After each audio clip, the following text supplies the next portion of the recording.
হযরতকে মুহাব্বত করার সুযোগ অধিকার আমাদের আছে, বেইজ্জত করার, প্রশ্নবিদ্ধ করার অধিকার আমাদের নাই। হাশরের মাঠে লাওয়ায়ে হামদ বলেন, লাওয়ায়ে আহমদি বলেন, এখানে জায়গা পেতে হলে ওনার নামুসের, ওনার ইজ্জতের খেয়াল বরকরার রাখতে হবে। আমরা আকীদা আহলে সুন্নাত ওয়াল জামাত, যদি বলা হয় আকীদা আহলে সুন্নাত ওয়াল জামাত কোন স্কুল, আপনি বলবেন আমি হযরত কেবলার। এর চেয়ে বড় সুন্নি এখানে নাই, যে যাই বলুক।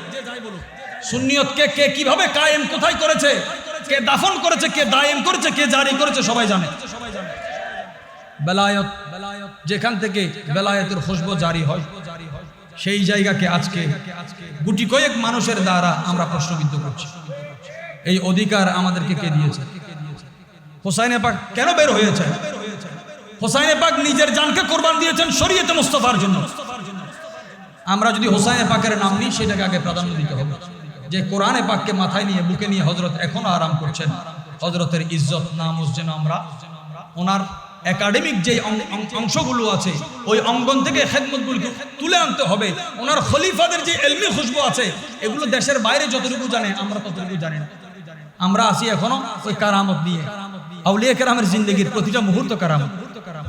আল্লাহ আমাদের হাজিরি কবুল করুক। আমার কোনো কথাই আপনারা কষ্ট পেলে ক্ষমা করার দরকার নাই, এটা জমা রাখবেন। এটা নিয়ে আমি হযরতের পিছনে উঠবো ইনশাআল্লাহ। আল্লাহর আদালতে যখন উঠবে, আমি কাউকে তোষামোদিতে কথা বলি না, খুশি করার জন্য কথা বলি না, আল্লাহ এবং রাসূলের খাতিরে কথা বলি। আমি এসেছি হযরতের ইজ্জতের খাতিরে। বিশেষ করে এখানে আজকে ডাক্তার বাজির ওরস, আমি বললাম শুরুতেই, আজকে সব আছে, কিন্তু এইখান থেকে দুইটা চোখ আমাদের দিকে তাকিয়ে থাকতো। এই চোখকে আমরা, আমার কোনো শব্দ নাই, ভাষা নাই যে আমি বলছি। আহলে বাইতের কথা বলে একজন মানুষ মেডিকেলে বসে থাকার কথা, নাকে অক্সিজেন লাগিয়ে আহলে বাইতের মাহফিলে হাজির হওয়া ওনার কি দরকার? ওনার তো ওযুর সমস্যা হলে আল্লাহ তাআলা তায়াম্মুমের রুখসত দিয়েছেন, কিন্তু নিজের জানের চেয়ে বেশি এই দিনকে তিনি মহব্বত করেছেন। কোনো সন্দেহ আছে? আমরা এখানে এসেছি, হাত পা কাঁপতেছে, নাকের মধ্যে অক্সিজেন দেবো। তো আমি ভাইজানকে বললাম, আমি কিন্তু এই অবস্থায়, আপনি বলে মানতেছেন, আমি একটু দরবারে যাই। এই অবস্থায় অক্সিজেনের সিলিন্ডার নিয়ে বসে ওখান থেকে তাকিয়ে আছেন, কে কি আলোচনা করতেছে। আমরা তো মনে করি আমাদের আলোচনা ওনার কান মোবারকে পৌঁছানোর উপযুক্ত তো কোনো শব্দ আমাদের নাই। এটা আমাদের উপর এহসান ছিল যে যতক্ষণ আমরা দাঁড়িয়ে থাকতাম, ওনার নূরানি নজর আমাদের উপর জারি থাকত। দুনিয়া এবং আখিরাতের সফরকে মোবারক করুন। মাশাআল্লাহ হাজরি, মুহররম মাস, আমরা একদিন হয়তো কারবালার শহদাকে স্মরণ করি, অথচ এই মাসের সাথে জিলকদ, জিলহজ এবং সফর, মুহররমের আগে পরে কারবালার সাথে এটার বড় সম্পর্ক আছে, সম্পৃক্ততা আছে।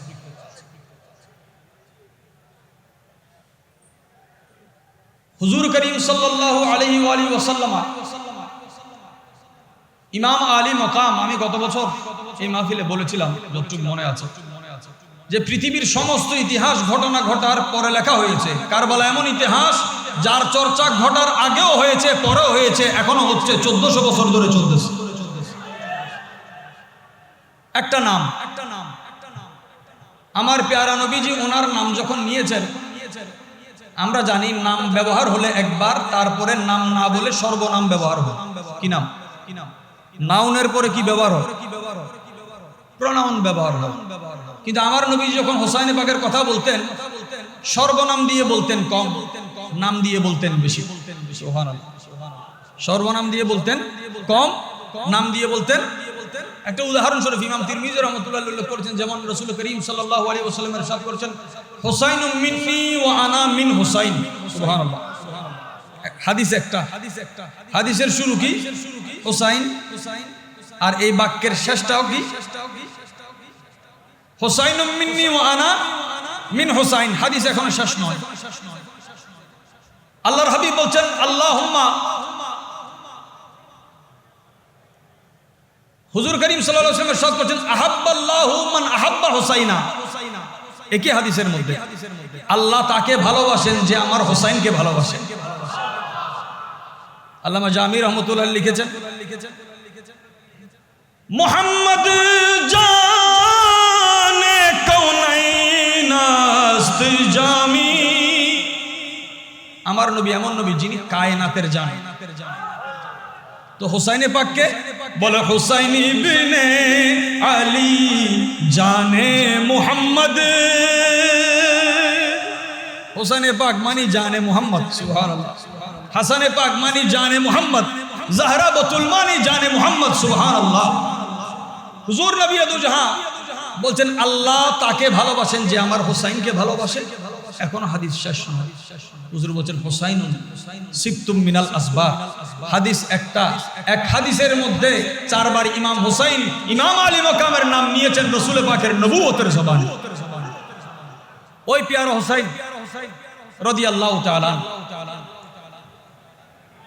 কারবালাতে গিয়েছেন। আজকে আমরা এখানে যে উপস্থিত হয়েছি, আমরা ইয়াজিদকে মহব্বত করি না নফরত করি? কারো দিলে কোনো সন্দেহ আছে? মহব্বত না নফরত? আমরা ইয়াজিদকে নফরত করার কারণ কি?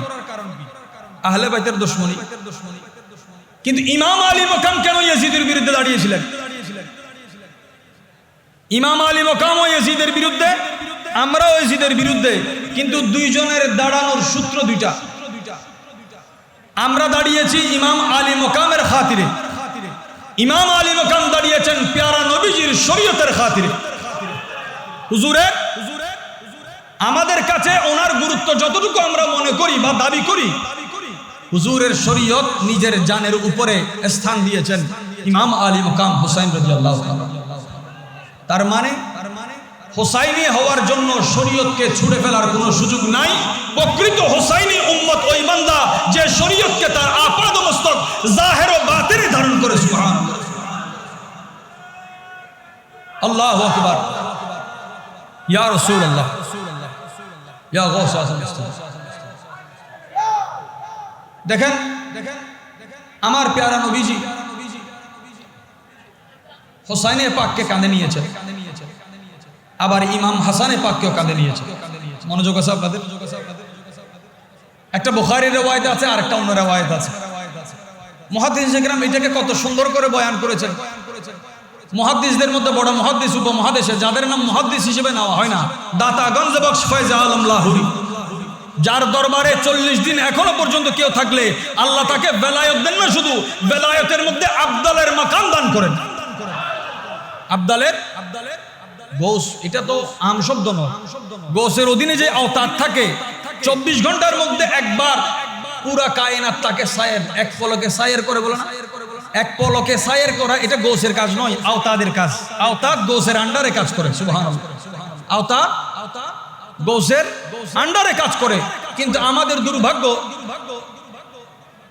ইলম যখন মারিফত শূন্য হয়ে যায়, ফিতনা শুরু হয়ে যায়। কি শুরু হয়? ফিতনা শুরু হয়ে যায়। আল্লাহর প্যারা হাবিব ইমাম হাসান মুজতবা রাদিয়াল্লাহু তাআলাকে কাঁধে নিয়েছেন। এই কাঁধে নেওয়াটাকে দেখেছেন হযরতে সিদ্দিক আকবর রাদিয়াল্লাহু তাআলা। আর একটু মহব্বতে বলেন সুবহানাল্লাহ। হুসাইনে পাককে যখন কাঁধে নিয়েছেন, ওই কাঁধে নেওয়াকে বর্ণনা করেছেন হযরতে ফারুক আজম রাদিয়াল্লাহু তাআলা। অবস্থায় কি? আমার প্যারা নবীজির গলা মুবারকে একটা রশির মতো কাপড় বেঁধে দিলেন, বলে একটা হুজুরের গলায় আর একটা হুসাইনে পাকের হাতে। ফারুক আজম বলছেন হুসাইনে পাককে দেখে, সিদ্দিক আকবর বলছেন হাসানে পাককে দেখে যে কত উত্তম সওয়ারি তুমি পেয়েছো। আমার নবী বলে, কার পিঠে বসেছে সেটা দেখেছো, কে পিঠে বসেছে সেটাও দেখো। বসার জায়গা যেমন উত্তম, যিনি বসেছেন ওই সওয়ারিও বড় উত্তম, ওই সওয়ার করনেওয়ালাও বড় উত্তম। সুবহানাল্লাহ। হযরত আলী রাদিয়াল্লাহু তাআলা আনহু আমার প্যারা নবীজির নবুয়তের হাতে, নবুয়তের চোখে পরওয়ারিশ করেছেন। অর্থাৎ মাওলা আলী লালিত পালিত কার হাতে? কার হাতে? মাওলা আলী শের খোদাকে প্যারা নবীজি কি শিখিয়েছেন? আমরা তো সাধারণত বলি আনা মদিনাতুল ইলম ওয়া আলিয়ুন বাবুহা, আমি ইলমের শহর। আর মাওলা আলী শের খোদা ইলমের শহরের আনা দারুল হিকমা ওয়া আলিয়ুন বাবুহা, আমি হিকমতের ঘর, ওই হিকমতের ঘরের দরজা হযরতে শাহিন সাহেব বেলায়েত মাওলা আলী কাররামাল্লাহু ওয়াজহুহু। মাওলা আলী শের খোদা রাদিয়াল্লাহু তাআলা কে হুজুর কোথায় বসবে, কিভাবে বসবে, কতক্ষণ বসবে, কি পড়বে, কি পড়বে না, কিভাবে পড়বে, ওনার হায়াত, ওনার জন্ম থেকে ওনার মত পর্যন্ত আমার নবীজির নির্দেশনায় সজ্জিত। সুবহানাল্লাহ। হযরত আলী রাদিয়াল্লাহু তাআলা কে একদিন প্যারা নবীজি ডাকলেন, ডাকার পর হুজুর বলছেন আলী মাওলানা শেখ রাদিয়াল্লাহু তাআলা বলছেন আওসানি রাসূলুল্লাহ সাল্লাল্লাহু আলাইহি ওয়া আলিহি ওয়াসাল্লাম, আমার নবীজি আমাকে ওসিয়ত করেছেন। সুবহানাল্লাহ। আপনাদের মনোযোগ পাচ্ছেন না, এদিকে তাকান, স্ক্রিনে পরে দেখতে পারবেন। আমার পেয়ারা নবীজি আমাকে কি করেছেন? ওসিয়ত করেছেন। কি করেছেন? কিভাবে ওসিয়তটা হুজুর শুরু করলেন? বলে যে ইয়া আলী। নবীজি কি বললেন? ইয়া রাসূলুল্লাহর দলিল এখন সবাই দেয়, ইয়া আলীর দলিল কেউ দেয় না। উম্মত যতবার ইয়া রাসূলুল্লাহ বলেছেন, আমার নবীও ইয়া আলী এটা কম বলেন নাই, মহব্বত করে বলেছেন। হুজুরের জবানে পাকে এই নাম কম নাই। হুজুর বলেছে না দে আলী, আলীকে ডাকো। যাকে দেখাও ইবাদত, যার জিকির করাটাও ইবাদত। বসিদ তো সফা গশত বেচারা জামি গোলামে গোলামানে আলে মুহাম্মদ। এই আহলে বাইত আতহার।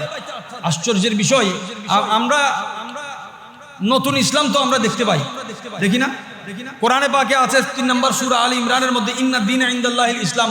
আল্লাহ আমাদের জন্য একটা ধর্ম মনোনীত রেখেছেন, আল্লাহর কাছে একটা ধর্ম প্রিয়। ওই ধর্মের নাম কি? ইসলাম দিয়েছেন। ইসলামের আগে পরে কিছু দেয় নাই। ইসলামের আগে, যে ইসলামের আগে পরে কিছু আছে, বুঝবেন এখানে ঝামেলা আছে। হুজুর খাজা গরিব নওয়াজ রহমতুল্লাহ আলাইহির হাত ধরে হিন্দুস্তানে ইসলাম এসেছে। সুলতানুল আরিফিন বাইজিদ বুস্তামি রহমতুল্লাহ আলাইহির হাত ধরে এখানে ইসলাম এসেছে। গরিব নওয়াজ রহমতুল্লাহ আলাইহি আসার আগে লাহোরের মধ্যে দাতা গঞ্জবক্স আলী হজভিরি রহমতুল্লাহ আলাইহির দরবারে বসেছিলেন। আমি বিচ্ছিন্নভাবে কয়েকটা কথা এখানে সংযুক্ত করতে চাই আপনাদের মনোযোগ, যেহেতু এটা আহলে তাসাউফের মাঠ, এটা আম মাহফিল নয়। আমাদের বুজুর্গানে দিন কবরের উপরেও দরজ দিয়েছেন, কবরের ভিতরেও দরজ দিয়েছেন। খাজা গরিব নওয়াজ রহমতুল্লাহ আলাইহি 40 দিন দাতা গঞ্জবক্স ফয়জ আলম লাহোরি রহমতুল্লাহ আলাইহির দরবারে থাকার পর যে তিনি লিখলেন গঞ্জবক্সে ফয়জ আলম মজহরে নূরে খুদা না কি সারা পীরে কামিল কামিল আরা রহনুমা। যে নাকেসদের জন্য, অপূর্ণদের জন্য এখানে পূর্ণ হওয়ার সুযোগ আছে, আর কামিল মুর্শিদ আসলেও এখানে আরো কামালিয়তের বুলন্দির সুযোগ আছে। সুবহানাল্লাহ। দাতা গঞ্জবক্স আলী হজভিরি রহমতুল্লাহ আলাইহি আওলাদে রাসূল। তিনি কি? একটু উচ্চ আওয়াজে বলেন, কি? আওলাদে রাসূল। দাতা গঞ্জবক্স আলী হজভিরি রহমতুল্লাহ আলাইহি ইসলাম প্রচার করেছেন গৌসে পাকের আগে। সুবহানাল্লাহ। গৌসে পাকের খাজা গরিব নওয়াজ যার প্রশংসা করতেন, এই দাতা গঞ্জবক্স আলী হজভিরি রহমতুল্লাহ আলাইহি বলছেন, আমার যদি কোনো মুসিবত আসতো, মুশকিলাত আসতো, পেরেশানি আসতো, আমি সুলতানুল আরিফিন বাইজিদ বুস্তামি রহমতুল্লাহ আলাইহির মাজারে চলে যেতাম। কথাটা কার? নামটা মুখস্থ করেন। দাতা গঞ্জবক্স, দাতা গঞ্জবক্স লাহোরি, যার নাম গরিব নওয়াজ নিতেন, মাথা ঝুঁকিয়ে নিতেন। খাজায়ে খাজগা আফতাবে জাহাঁ খুরশিদে চিশতিয়া, গরিব নওয়াজ ওনার নাম নিতে মাথা ঝুঁকিয়ে নিতেন। তিনি বলেন যে আমি মুশকিলাত পড়লে কার মাজারে? দাতা গঞ্জবক্স যেতেন কার মাজারে? আর একটু উচ্চ আওয়াজে বলেন। আমাদের চট্টগ্রামের সাথে ওনার একটা এই নামের একটা সম্পৃক্ততা মহব্বত আছে কিনা? কে কোন ফতোয়া দেয় কেউ দেখে না। ফতোয়া যত বাড়ে ওরসে ওরসে মানুষও তত বাড়ে। কার ফতোয়া কে নেয়? মাসালা মাসাইলের জন্য সওয়াল ছাড়া জবাব হয় নাকি? এখন নিজে সওয়াল তৈরি করে, নিজে জবাব তৈরি করে, নিজে ফিতনা তৈরি করে, এটার নাম খেদমত। এটার নাম কি হয়ে গেছে? দাতা গঞ্জবক্স আলী হজভিরি রহমতুল্লাহ আলাইহি একবার বড় মুশকিলাতে পড়লেন। এটা ওনার জবানে পাকের কথা। বলে আমি তো প্রতিবার ওনার মাজারে যাই, আবার নিয়ত করেছি আমি একটু বসতাম, যাবো সুলতানুল আরিফিনের মাজারে বসবো। তাহলে মুশকিলাতে পড়লে মাজারে যাওয়াটা আম মানুষের কাজ নাকি গঞ্জবক্সের মতো বুজুর্গের কাজ? বুজুর্গদের কাজের মধ্যে একটা বুজুর্গি থাকে। বোঝা গেল জিয়ারত আম বিষয় নয়, বুজুর্গির ব্যাপার। জিয়ারতের মধ্যে কি আছে? আমার পেয়ারা হাবিব আহলে বাইতের বারবার কথা বলেছেন কি, তোমরা তাদেরকে না দেখলেও উম্মত তাদের নামে জিয়ারত করো। কেন? কেউ যদি আমার শাফাত চাও, কেউ যদি আল্লাহর নৈকট্য চাও, হুজুর বলছেন আমার আহলে বাইতকে মহব্বত করো। তিনি মুশকিলাত পেরেশানি নিয়ে সুলতানুল আরিফিনের দরবারে গেলেন। বাইজিদ বুস্তামি রহমতুল্লাহ ওখানে যাওয়ার পরেও মুশকিলাত আসান হয়নি। তিনি বলে যে এবার তো পেরেশানি যাচ্ছে না। তিনি সেই জায়গা থেকে বের হয়ে সুফিদের একটা মরকজে গেলেন। সুফি শব্দকে দুইভাবে মানুষ ব্যবহার করেছে। একটা হচ্ছে সুফিদের তাসাউফের হাকিকত অনেক মানুষ আছেন, আর কিছু কিছু সুফির বেশ ধরে। সুফির আমাদের এখানে টাকা থাকলেও সুফি হয়ে যায় মানুষ, গরিব সুফি হয় না। কি লাগে? দেখেন দরবারে আম মানুষের কাজ কি? দাতাগঞ্জ আলী হাজবি রহমতুল্লাহ আলাইহি বড় একটা চমৎকার বিষয় তুলেছেন। বলে যে আউলিয়া কেরামের চারপাশে জাহেল মানুষ কেন থাকে? কি মানুষ? ওলিদের চারপাশে জাহেল মানুষের কাজ কি? যাদের হোশ কাজ করে না, যাদের আদব কাজ করে না, যাদের শব্দ মুখে কি বের হয়, কপালে কি আছে, দেমাগে কি আছে, কোনো কিছু ব্যবহার হয় না, এই সমস্ত মানুষের কাজ তো। দাতাগঞ্জ আলী হাজবি রহমতুল্লাহ আলাইহি বলে আমি এই কথার জবাবটা আমি পেয়েছি কোথায়? সুলতানুল আরিফিনের দরবার থেকে বের হয়ে ইরানের মধ্যে একটা মেহমানখানার মধ্যে গেলাম, দেখলাম যে কিছু ফকির সেখানে বসে আছে। তো দাতাগঞ্জ বক্সের পোশাক দেখে তারা তুচ্ছতাচ্ছিল্য শুরু করলো। জায়গা কম, তারপরে বসার সুযোগ দিল। ওনার সামনে কিছু সিরাফাটা রুটি আছে, এগুলো দিল। তারা খরবুজা খাওয়ার সময় তারা কিছু খেয়ে ওই খোসাগুলো দাতাগঞ্জ বক্সের মাথার উপর ফেলত। নাউজুবিল্লাহ। তো এক পর্যায়ে ওনার দিলের মধ্যে, মানুষ তো খারাপ লাগে যে মানুষ মেহমানের মাথায় কি ফেলে, এই ময়লার ঝুড়ি যদি ফেলে কেমন লাগে। তো দাতাগঞ্জ বক্স আল্লাহ পাককে বলছেন, আল্লাহ আমি যদি তোমার মোহাব্বতের লেবাস না পড়তাম এখান থেকে অবশ্যই চলে যেতাম। এখানে আমার সবরের সাথে আমাকে বসিয়ে দেওয়া হয়েছে, যেহেতু আমি মোহাব্বতের লেবাস পড়েছি। কারবালাতে ঠিক একই উসুল কাজ করেছে।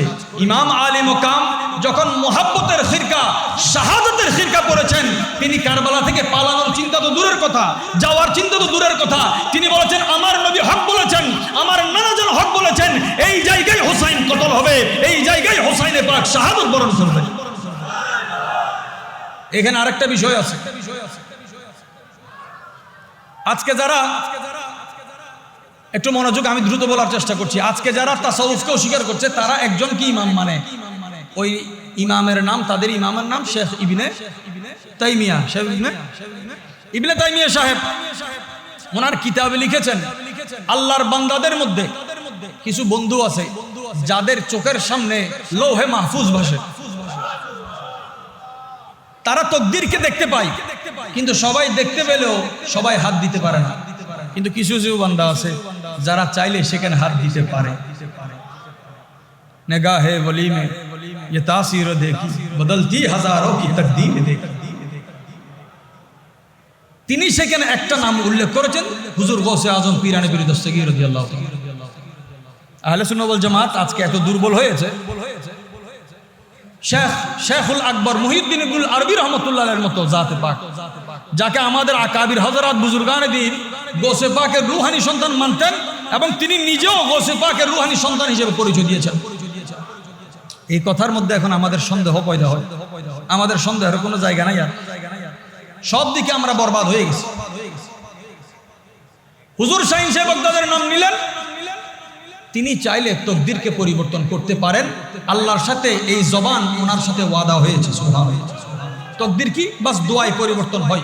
এখন হুসাইনে পাক কি চাইলে কারামত দেখাতে পারতেন না?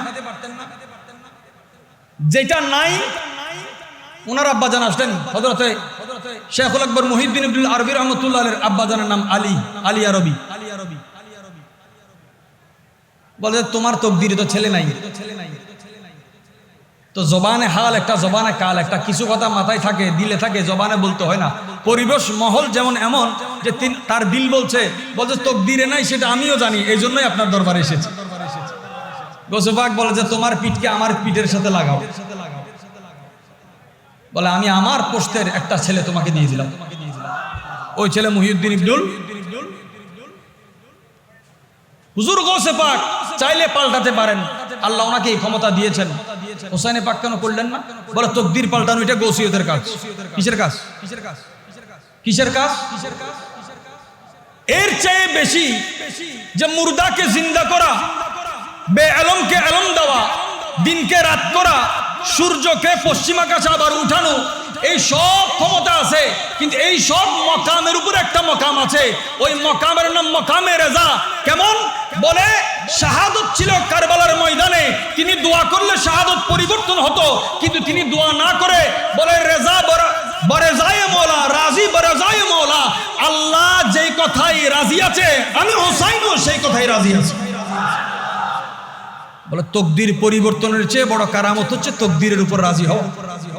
তকদিরের উপর আমাদের কাছে তকদির পরিবর্তনের সামান নাই, কিন্তু রাজি হওয়ার চান্স আছে কি? আছে না? আমরা কতটুকু রাজি হই?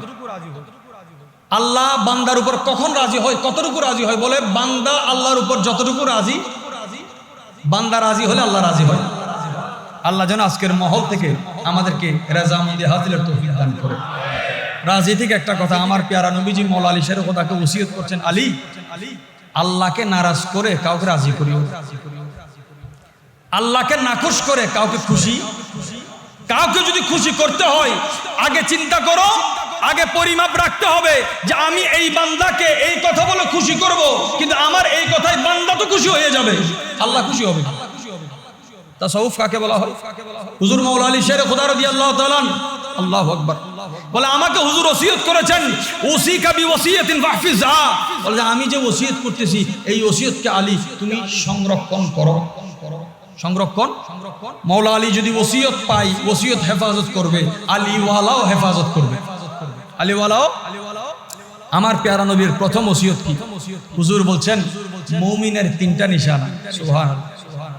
মুমিনের, আপনাদের আওয়াজ চাই, মুমিনের এক নম্বর নিশানা হচ্ছে নামাজ, এক নম্বর নিশানা। দুই নম্বর নিশানা রোজা, তিন নম্বর নিশানা হচ্ছে যাকাত। কেউ বলতে পারবে এখানে হজ নাই, কেন হজের কথা উল্লেখ নাই? এটার ব্যাখ্যা আরো বিশদ, সেদিকে যাওয়ার সুযোগ নেই। কয়টা কাজ? নামাজে মুমিন চিনা যায়, রোজায় মুমিন চিনা যায়, যাকাতে কিভাবে চিনা যায় এর ব্যাখ্যায়ও যাব না। তিনি ধারাবাহিক যে ওসিয়তের কথা বলেছেন, হুজুর বলছেন মানুষের মধ্যে যারা সূরতে মানুষ কাজে অমানুষ, সূরতে মানুষ, মুমিনের বৈশিষ্ট্য যেমন তিনটা, অমানুষের বৈশিষ্ট্য তিনটা। অমানুষের বৈশিষ্ট্য তিনটা। দেখেন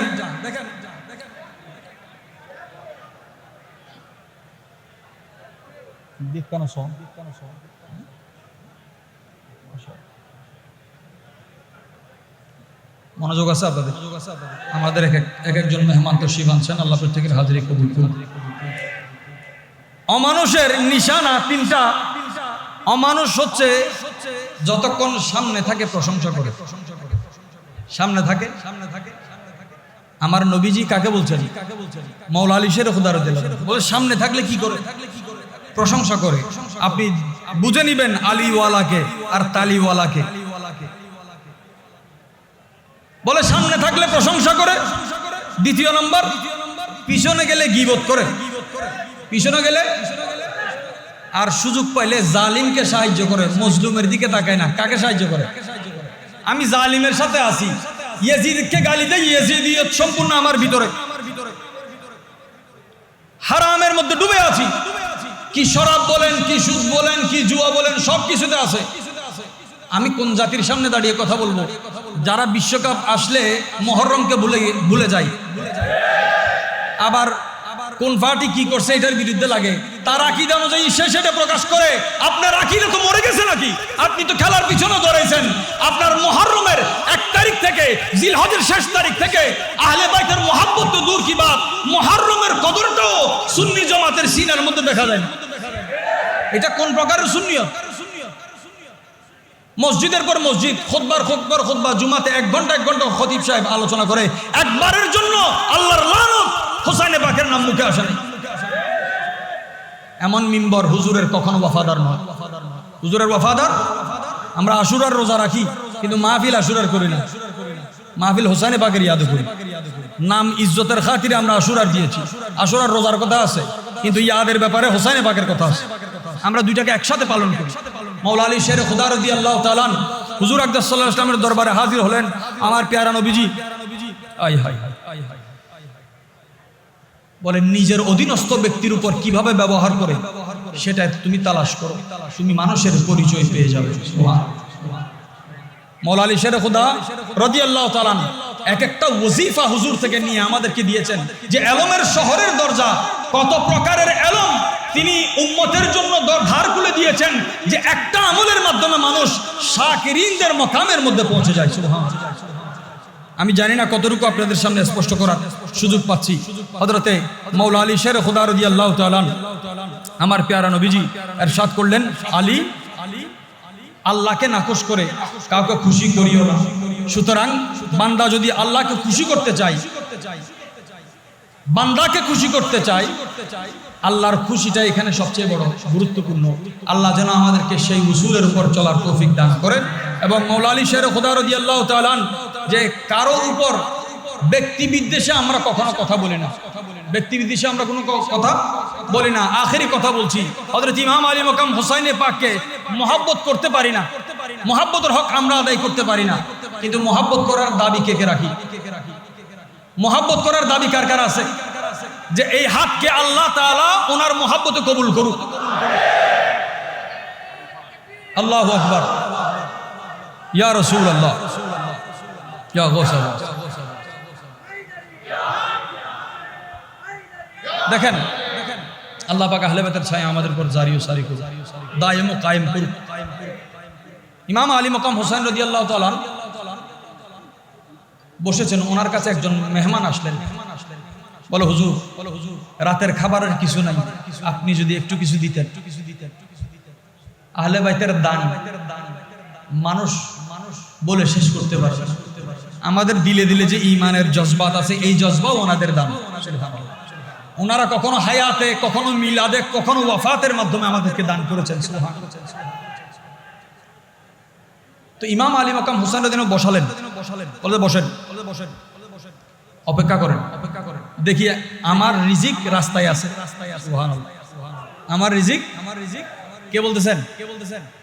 ইমাম হোসেন রাদিয়াল্লাহু তাআলা।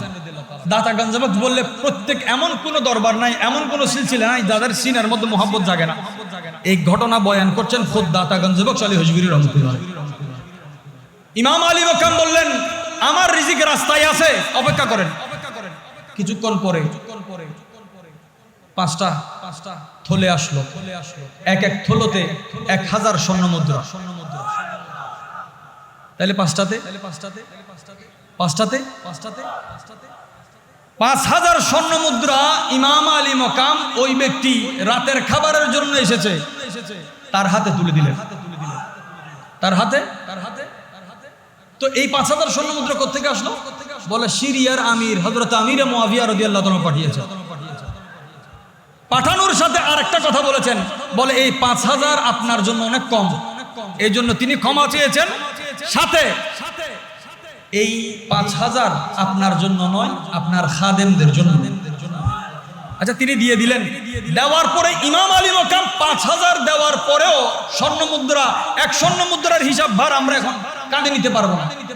তিনি বলছেন, আমি যদি জানতাম এত কম, তাহলে আপনাকে বসিয়ে কষ্ট দিতাম না, ইন্তজার করাতাম না।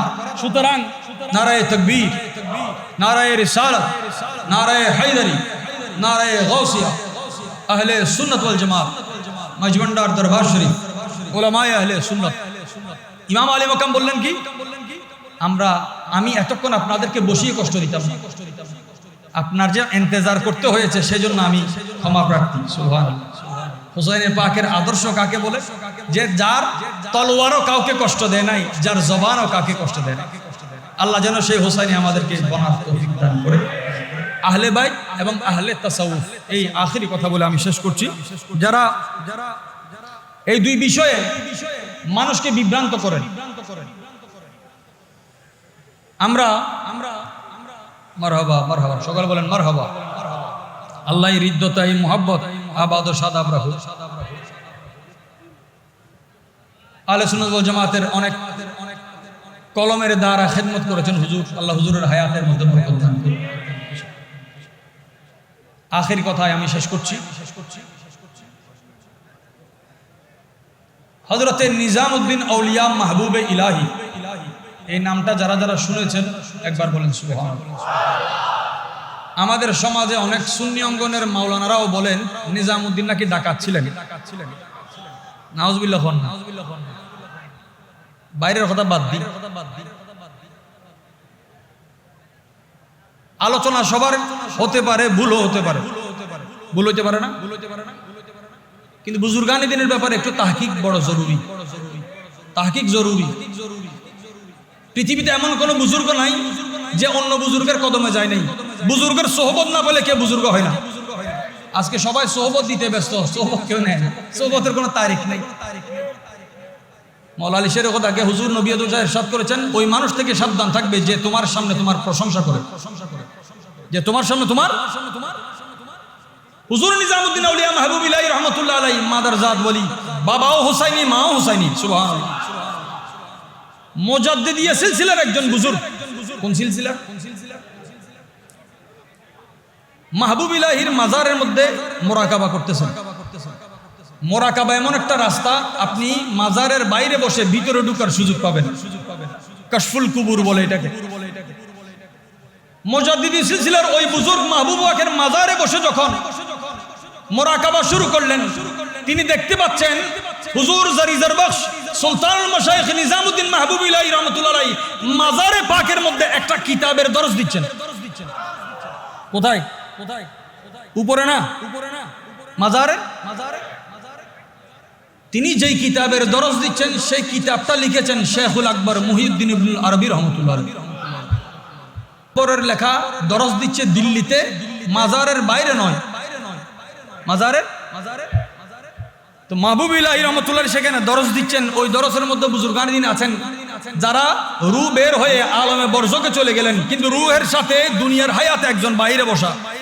মাহবুবা পড়াতে পড়াতে ওয়াহদাতুল উজুদের মাসালায় আসলেন। সাথে সাথে ওই মুরাকাবা যিনি করছেন ওই মুজাদ্দিদি হযরত রহমাতুল্লাহ আলাইহি, তিনি সওয়াল করলেন কবরের বাহির থেকে। কোথায় সওয়াল? সওয়াল তাকে করা হয় যে জবাব দিতে পারে। জবাব দিতে হুজুর মাহবুব পাক ওনার সওয়ালের জবাব দিলেন।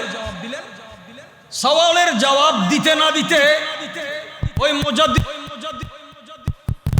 মাহবুবুল্লাহির মাজারে পাকের মধ্যে শেখুল আকবর মুহিউদ্দিন ইবনুল আরবি রহমাতুল্লাহ আলাইহি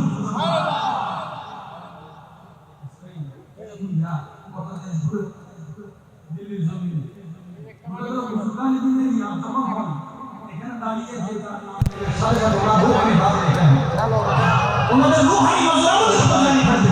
আপনি কথা এখানে শেষ করছি। আমরা হযরতের দাওয়াতে থাকতে আসলাম, থাকতে চাই, থাকতে চাই। আমরা এমন কোনো কাজ কর্মসূচিতে যাব না যেটা হযরত কেবলা আলমের আকীদাকে প্রশ্নবিদ্ধ করে। হযরতকে মুহাব্বত করার সুযোগ অধিকার আমাদের আছে, বেইজ্জত করার, প্রশ্নবিদ্ধ করার অধিকার আমাদের নাই। হাসরের মাঠে লাওয়ায়ে হামদ বলেন, লাওয়ায়ে আহমদি বলেন, এখানে জায়গা পেতে হলে ওনার নামুসের, ওনার ইজ্জতের খেয়াল বরকরার রাখতে হবে। আমরা আকীদা আহলে সুন্নাত ওয়াল জামাত, যদি বলা হয় আকীদা আহলে সুন্নাত ওয়াল জামাত কোন স্কুল, আপনি বলবেন আমি হযরত কেবলার। এর চেয়ে বড় সুন্নি এখানে নাই, যে যাই বলুক। সুন্নিয়তকে কে কিভাবে কায়েম কোথায় করেছে, কে দাফন করেছে, কে দায়েম করেছে, কে জারি করেছে, সবাই জানে। বেলায়েত, যেখান থেকে বেলায়েতের খুশবু জারি হয়, সেই জায়গাকে আজকে গুটি কয়েক মানুষের দ্বারা আমরা প্রশ্নবিদ্ধ করছি। এই অধিকার আমাদেরকে কে দিয়েছে? হোসাইনে পাক কেন বের হয়েছে? হোসাইনে পাক নিজের জানকে কুরবান দিয়েছেন শরীয়তে মুস্তাফার জন্য। আমরা যদি হোসাইনে পাকের নাম নিই, সেটাকে আগে প্রাধান্য দিতে হবে। যে কোরআনে পাককে মাথায় নিয়ে, বুকে নিয়ে হযরত এখনো আরাম করছেন, হযরতের ইজ্জত নামুস যেন আমরা ওনার একাডেমিক যে অংশগুলো আছে ওই অঙ্গন থেকে খেদমতগুলোকে তুলে আনতে হবে। ওনার খলিফাদের যে ইলমি খুশবু আছে, এগুলো দেশের বাইরে যতটুকু জানে আমরা ততটুকু জানি না। আমরা আছি এখনো ওই কারামত নিয়ে। আউলিয়া কেরামের জিন্দেগির প্রতিটা মুহূর্ত কারামত। আল্লাহ আমাদের হাজিরি কবুল করুক। আমার কোনো কথাই আপনারা কষ্ট পেলে ক্ষমা করার দরকার নাই, এটা জমা রাখবেন। এটা নিয়ে আমি হযরতের পিছনে বলবো ইনশাআল্লাহ। আল্লাহর আদালতে যখন উঠবে, আমি কাউকে তোষামদিতে কথা বলি না, খুশি করার জন্য কথা বলি না, আল্লাহ এবং রাসূলের খাতিরে কথা বলি। আমি এসেছি হযরতের ইজ্জতের খাতিরে। বিশেষ করে এখানে আজকে ডাক্তার বাজির ওরস, আমি বললাম শুরুতেই, আজকে সব আছে, কিন্তু এখান থেকে দুইটা চোখ আমাদের দিকে তাকিয়ে থাকতো।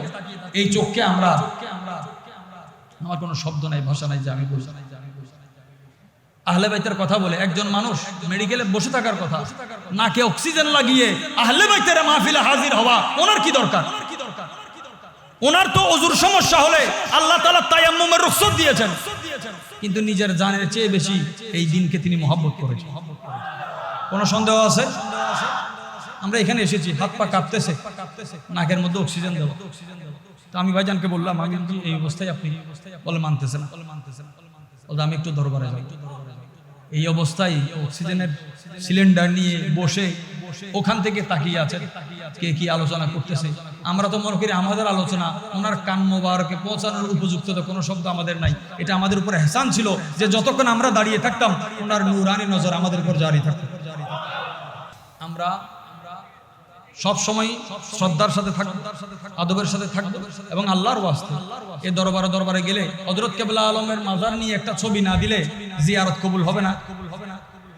ফেসবুকে একটা ছবি না দিলে জিয়ারত কবুল হবে না। আমি এখানে আসলাম, হযরতের সাথে সেলফি একটা তুলতেই হবে, আর নাহলে জিয়ারত হবে না, এমন কোনো শর্ত আছে? আমরা মরে গেছি এখানে। আমাদের আগের বুজুর্গানি দিন এখানে আসতেন, একবার এসে বেলায়েত নিয়ে গেছে, আমরা ডেলি আসি, ডেলি যাই। যেই খালি ওনারা কি নিয়ে এসেছেন, কি নিয়ে গেলেন, এটা একটু চিন্তা করতে হবে। আল্লাহ প্রত্যেকের হাজিরি কবুল করুন। আপনারা আমাদের জন্য দোয়া করবেন, বিশেষ করে আমার বাবা হুজুর খুব অসুস্থ, আল্লাহ যেন ওনার হায়াতে বরকত দান করেন, ওনাকে যেন দ্বীন, ইলম এবং তাসাউফের খিদমতে আরো দীর্ঘদিন আল্লাহ তাআলা সুযোগ দান করেন, বা বরকতে আমাদের উপর ওনার ছায়া জারি থাকে। এই দোয়া ফরিয়াদ কামনা করে আমি শেষ করছি। সুবহান রাব্বিকা রাব্বিল ইজ্জাতি আম্মা ইয়াসিফুন ওয়া সালামুন আলাল মুরসালিন ওয়া আলহামদুলিল্লাহি রাব্বিল আলামিন। আসসালামু আলাইকুম ওয়া রাহমাতুল্লাহি ওয়া বারাকাতুহু।